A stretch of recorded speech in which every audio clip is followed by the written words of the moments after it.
रामकृष्ण हरी. गुरुर्ब्रह्मा गुरुर्विष्णू गुरुर्देवो महेश्वरा गुरु साक्षात परब्रह्म तस्मै श्री गुरुवे नमः. वसुदेवसुतं देवं कंसचाणूरमर्दनं देवकी परमानंदं कृष्णं वंदे जगद्गुरुं. काल आपण भगवद्गीतेच्या 31व्या श्लोकापर्यंत आलो होतो. 31वा श्लोक झाला होता. आता 32वा श्लोक. न कांक्षे विजयं कृष्णं न च राज्यं सुखानि च किं नो राज्येन गोविंदं किं भोगैर्जीवितेन वा.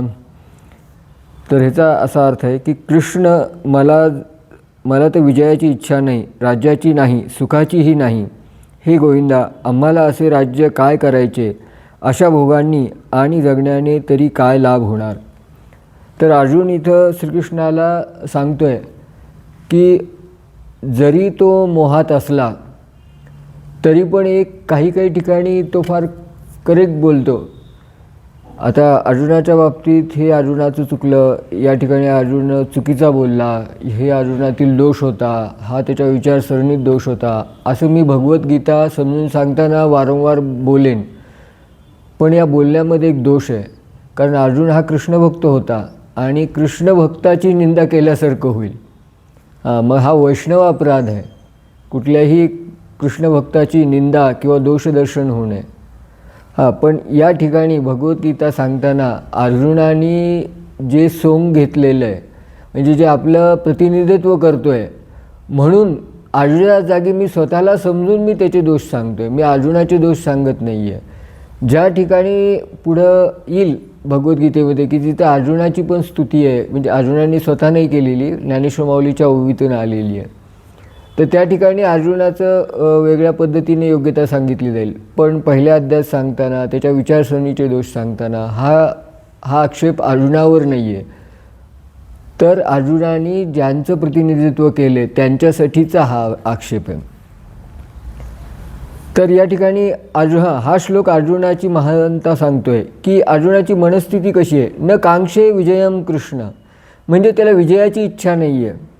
न राज्यम सुखानीच, म्हणजे राज्यही नको आणि ते ऐहिक सुख जे भौतिक सुख आहे ते पण नको. किम नो राज्येन गोविंदम, त्या राज्यात काय आनंद काय सुख मिळणार आहे. किम भोगेर जीवितेन वा, तर त्या भोगामध्ये तरी काय सुख मिळणार आहे. म्हणजे त्याची मनस्थिती अशी झाली की काही जरी मला मिळालं तरी मला चुकीचं आचरण करायचं नाही. हे माइंडसेट तयार होणे फार महत्त्वाचं आहे. जनरली आपला हा माइंडसेट नसतो. मी काही करण आणि सुख मिळवण ही आपली मनोवृत्ती असते. पण अर्जुनाचा माइंडसेट कसा आहे की मला विजय नको, मला त्या विजयात आनंद वाटणार नाही, मला राज्यात आनंद वाटणार नाही, मला जिवंत राहण्यात आनंद वाटणार नाही, न मला भोगात आनंद वाटणार नाही, मला जगण्यात आनंद वाटणार नाही. जर माझ्या हातनं काही चुकीचं घडलं असेल, जर माझ्या हातनं काही चुकीचं आचरण घडलं तर याच्यापुढं कितीही जरी सुख माझ्यासमोर आणून ठेवले तरी ते मला सुख भोगताना आनंद वाटणार नाही, त्या जगण्यात आनंद वाटणार नाही. ही अर्जुनाची मनस्थिती आहे. आणि अशा मनस्थितीचा माणूसच परमार्थावर चालू शकतो. कारण मला आचरण माझं शुद्ध ठेवायचं आहे. हा तरी अट्टहास का आहे अर्जुनाचा, तर पुढं ती येणार आहे की त्याला कृष्णचरणाजवळ राहायचं आहे. तुझ्या मनातून मी उतरू नये याच्यासाठी माझ्याकडनं पापाचरण झालं नाही पाहिजे. तर ही अर्जुनाची भक्ताची मानसिकता आहे. तर ही मानसिकता असेल तर पुढं भगवद्गीतेच्या उपदेशाला अर्थ आहे. पण जर आम्हाला या बाकीच्या गोष्टीतच जास्त इंटरेस्ट असेल आणि आचरण कसं का होईना काही का होईना, तुझ्या मनातनं उतरलं तो उतरलं, पण आम्हाला जास्तीत जास्त सुख मिळवायचं आहे, अशी जर मनस्थिती असेल तर भगवद्गीता सांगून काही उपयोग नाही. माझं आचरण शुद्ध झालं पाहिजे, माझ्या आचरणात चूक झाली नाही पाहिजे, माझ्या वागण्यात चूक झाली नाही पाहिजे. कारण जर अशी काही चूक झाली तर मला जगण्यातसुद्धा आनंद वाटणार नाही, राज्य भोगण्यात आनंद वाटणार नाही, कशातही. म्हणून मला हा श्लोक फार आवडतो. न कांक्षे विजयम कृष्ण न राज्यम सुखानि च किं न राज्येन गोविंदम किं भोगेर जीवितेन वा. ही मनस्थिती आहे. म्हणजे अर्जुनाने कधी कधी हे केलं बरं का, कधी कधी भक्ताची काय हे असते मनस्थिती ते पण दाखवलं आहे अर्जुनाने. आणि काही काही ठिकाणी अर्जुनाने सामान्य माणूस माझ्यासारखा त्याची काय मनस्थिती असते, तो कसा विचार करतो, त्याच्या डोक्यात काय चुकीच्या गोष्टी भरलेल्या असतात ते पण रिप्रेझेंट केलेले.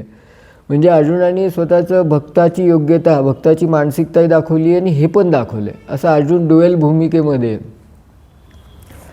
आता 33वा श्लोक. येषामर्थे कांक्षितं नो राज्यं भोगा सुखानि च त इमेव स्थितां युद्धे प्राणास्तक्त्वा धनानि च. आम्हाला ज्यांच्यासाठी राज्य, भोग आणि सुखादी अपेक्षित आहेत तेच हे सर्वजण संपत्तीची आणि जीविताची आशा सोडून युद्धात उभे टाकले आहेत. तर अर्जुन काय म्हणतो, ज्यांच्यासाठी आम्ही पराक्रम करावा, दिगंतीचे भूपाळ विमुंडनिया सर्व.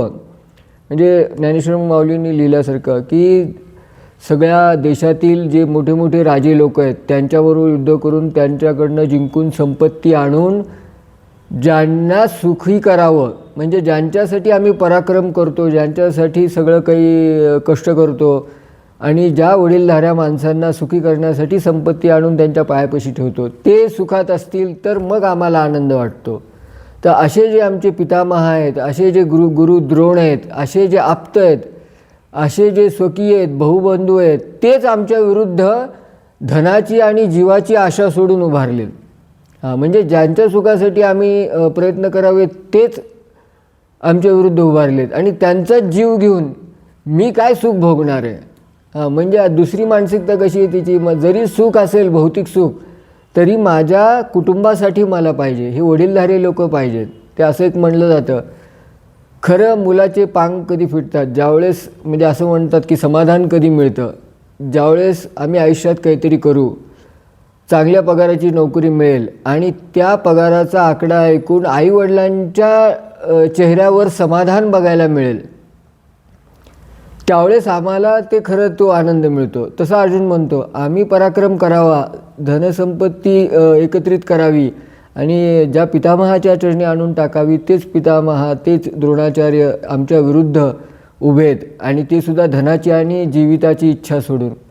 म्हणून ते अर्जुनाला सहन होत नाही. अर्जुनाला विशेष दुःख दुर्योधनादिकाबद्दल सुद्धा सॉफ्ट कॉर्नर त्याच्या मनामध्ये होता, कारण तो साधू हृदयाचा होता. आणि विशेष म्हणजे द्रोणाचार्य आणि भीष्माचार्याबद्दल त्याला खूप वाटत होतं. भीष्माचार्य तर त्यांचा लाडका नातू होता अर्जुन आणि त्याला त्याच्या आजोबाविषयी, पितामहाविषयी फार विशेष प्रेम होतं आणि ते सात्विक आहेत हे सुद्धा त्याला माहीत होते की या सगळ्या गोष्टीत त्यांचा स्वतःचा काही दोष नाही. 34वा श्लोक. आचार्य पितर पुत्रास्तथैव च पितामहा मातुला श्वशुरां पौत्रां शाला संबंधिनस्तथा.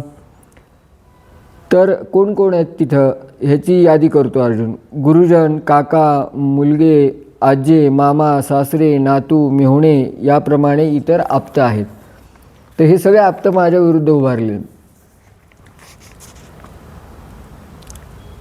एतां हन्तुमिच्छामि घ्नतोऽपि मधुसूदन अपि त्रैलोक्यराज्यस्य हेतो किं नु मही कृते. तर अर्जुन म्हणतो आता या 35व्या श्लोकात, हे मधुसूदन, हे मला मारण्यास तयार झाले तरी किंवा त्रैलोक्याच्या राज्यासाठीही मी या सर्वांना मारू इच्छित नाही, मग पृथ्वीची काय कथा. तर अर्जुन या ठिकाणी काय म्हणतो, हे मधुसूदन, हे केशव, हे देवकीनंदन, की हे जे सगळे आहेत हे लोक मी आता इथं शस्त्र टाकून देतो, या लोकांनी मला मारून टाकलं निहत्त बघून तरी चालेल आणि यांच्याविरुद्ध मी लढणार नाही. आणि हे छोटंसं राज्य काय, मी पृथ्वीचं पूर्ण राज्य मिळालं, काही जरी दिलं तरी मी ह्यांच्या विरुद्ध लढणार नाही, अशी मानसिकता करतो. तर या श्लोकावर ओव्या लिहिताना ज्ञानेश्वर माऊलींनी एक फार सुंदर ओवी लिहिली आहे. तरी आजी येथे ऐसे कीजे, तरी कवणाच्या मणी ओरीजे. मुख केवी पाहिजे तुझे कृष्णा. इतकं सुंदर आहे हे पूर्ण अर्जुनाच्या हृदयातील दुःख या ओवीमध्ये आलेलं आहे की अर्जुनाला काळजी काय आहे की अरे भगवंता खूप म्हणजे काय म्हणतात की बहुत सुकृताची जोडी म्हणून विठ्ठल आवडे. तर बहुत सुकृताची जोडी म्हणून तू आज आम्हाला इथं सखारूपाने बंधुरूपाने भेटलास आणि आपल्यातलं हे जे प्रेम आहे ते आज आहे. पण जर मी असं आचरण केलं आणि एवढं मोठं पाप केलं माझ्या आयुष्यात आणि सुखासाठी भौतिक सुखासाठी माझ्या आप्तेष्टांना मारलं तर आम्ही कोणाच्या मनी उरीजे, कोणाच्या मनात आमच्याबद्दल आस्था राहील. आमचं नाव काढल्या लोक नावं ठेवतील आणि ते बाकीचे लोक जाऊ दे. मुख केवी पाहिजे तुझे कृष्णा आणि नंतर तुझ्या समोर तरी उभारण्याची आमची लायकी राहील का. म्हणजे त्याला सर्वात मोठी काळजी काय होती की श्रीकृष्णाच्या मनातनं आपण उतरू नयेत. मग भक्ताला ही काळजी पाहिजे की काही झालं तर माऊलीच्या मनातून मी उतरू नये. मग अशी काही चूक होऊ नये माझ्या हातून की त्यांच्या मनातून उतरेल, त्यांच्या नजरेतून पडेल. कारण त्यांच्या संतुष्टीसाठी त्यांच्या प्रसन्नतेसाठीच मी जगतो आहे. तदर्पिता अखिला चारतः. मग मला असं कोणतं कार्य करायचं नाही आहे, मग ते किती का फायद्याचं असं ना काही का मिळणं त्याच्यात की ज्याच्यामुळे मला पुन्हा तुझ्यासमोर उभारण्याची हे होणार नाही. तर अर्जुनाच्या मनामध्ये श्रीकृष्णाच्या मनातून मी उतरू नये हे असलं कार्य करून असं एक होतं. म्हणजे कुणीकडूनही त्यांनी विचार केला तर त्याच्या दृष्टिकोनातून हे लढणं हे पापच आहे, ही चुकीचीच गोष्ट आहे असं त्याच्या मनामध्ये बसलं होतं. तर आता याच्या पुढे या श्लोकाच्या पुढे जो तो वर्णन करतो तो आमचं रिप्रेझेंटेशन जास्त करतो. आता 36वा श्लोक. निहत्तं धातराश्रानं का प्रीति सा जनार्दना पापम एवं आश्रयेत अस्मान् हत्वा एतान् आततायिना. हे काही ठिकाणी मी संधी विग्रह करून वाचतोय. पापमेवाश्रयन्दस्मान् हन्यत्वे ततता अततायिना. तर अर्थ समजावा म्हणून सोपं जातं. कधी कधी संधीमध्ये वाचण्यापेक्षा संधी विग्रह करून वाचणं. तर अर्जुन काय म्हणतो, आता त्याचं वेगळे लॉजिक चालू होतात. म्हणजे आपल्याला रिप्रेझेंट करतोय तो. आतापर्यंत त्यांनी त्याची मानसिकता उघड केली. जरी लोभामुळे बुद्धी भ्रष्ट झाली. कितवा श्लोक होता? 36वा. एक मिनटं. हे जनार्दना, धृतराष्ट्राच्या मुलांना मारून आम्हाला कोणते सुख मिळणार? या आतताईंना मारून आम्हाला पापच लागणार आहे. मग तो काय म्हणतो आता, हे जर मोठ्या माणसाबद्दल बोलला, द्रोण आणि भीष्माचार्याबद्दल. आता म्हणतो की धृतराष्ट्राचे जे मुलं आहेत कौरव, मान्य हे दुष्ट स्वभाव आहेत आणि आतताई आहेत. आतताई म्हणजे अशा वृत्तीचा मनुष्य की ज्याला दुसऱ्याचा अहित करण्यामध्येच आनंद होतो. म्हणजे ज्ञानेश्वर माऊलींनी ह्याला खळ शब्द वापरला आहे. जे खळांची व्यंकटी सांडो तया सत्कर्मी रती वाढो. खळ म्हणजे एवढी प्रवृत्ती वाईट की माझं वाईट झालं तरी चालेल पण समोरच्याची माती झाली पाहिजे, इतक्या वाईट वृत्तीचे आतताई म्हणतात त्याला. तर आपल्या शास्त्रामध्ये अशा आतताई माणसांना मारून जरी टाकलं तरी त्याचं पाप लागत नाही असं शास्त्रात आहे. पण म्हणजे ज्याला अधिकार आहे त्यांना, बरं का, प्रत्येकानं नाही. जे क्षत्रिय आहेत वगैरे ज्याला अधिकार आहे त्यांनी, म्हणजे जसे गुन्हेगार वगैरे म्हणतो आपण, त्यांना ती शिक्षा होणे हेच त्यांच्यासाठी न्याय असतो. पण अर्जुन या ठिकाणी असा विचार करतोय की या आतताईंना मारून तरी आम्हाला काय पुण्य लागणार आहे, तर हे पापच आहे. खरं तर हे लॉजिकली चूक आहे. आता असं पाहता येतं की या पहिल्या अध्यायामध्ये जे अर्जुनाने श्लोक म्हणलेले आहेत ते स्टेटमेंट आहेत ते सगळे अनुकरणीय नाही आहेत.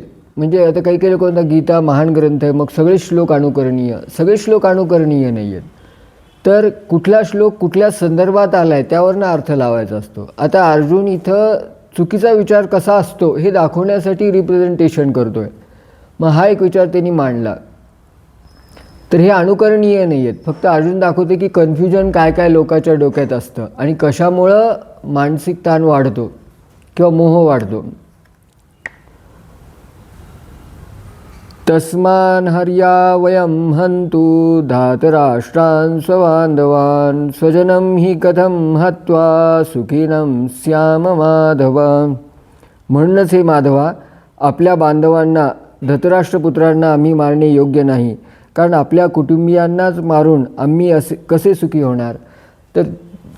तर तो अशा पद्धतीनं कंपॅरिझन करतो. आता ज्ञानेश्वर माऊलीने याच्यावर ओवी लिहिली आहे की या कौरवा ते वधावे मग युधिष्ठिराधिका का न वधावे. तो काय म्हणतो, ह्या कौरवांना मारायचं आहे, मग हे पण आमचे भाऊ आहेत, मग युधिष्ठिर पण भाऊ आहे, उद्या मग मी त्यालाही मारेन माझ्या सुखासाठी, मग त्यासारखंच झालं. म्हणजे ही त्याची तुलना पण चुकती आहे, कारण कौरव आणि युधिष्ठिरामध्ये फरक आहे. नुसते हाही भाऊ आहे तोही भाऊ आहे अशा पद्धतीनं तो तुलना करतो आहे.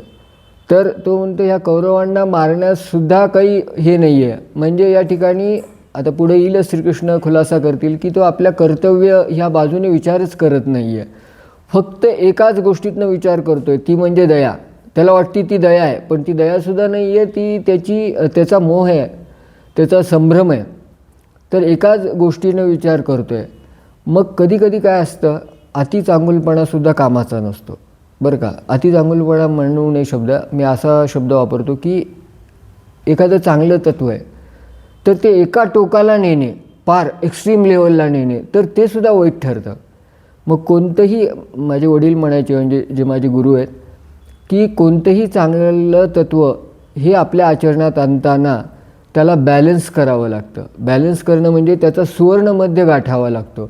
मग पूर्ण एका टोकाला नेलं की तो पण विक्षिप्तपणा होतो, आणि इकडच्या टोकाला नेलं तो पण विक्षिप्तपणा होतो. म्हणजे आता उदाहरणार्थ स्वच्छता हे एक चांगलं तत्त्व आहे, आचरणात असली पाहिजे, आपण स्वच्छतेकडे लक्ष दिलं पाहिजे.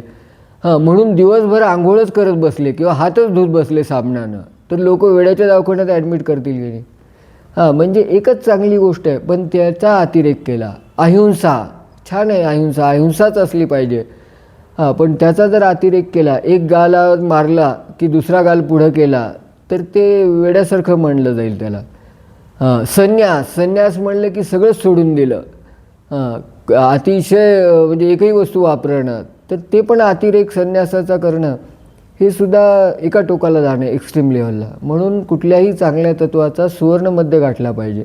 तसं अर्जुन इथं काय करतो आहे, कौरवांना मारणं पापच आहे असं करून त्या गोष्टीला इतकं टोकाला घेऊन जातो आहे की ते तत्त्व चांगलं असून वाईट होतं आहे, कारण ॲप्लिकेशन चुकायलं आहे, विनियोग चुकायला लागला आहे. बरं, इथं आपण थांबू. तर या ठिकाणी आपला 37वा श्लोक झाला. कृष्णार्पणमस्तु.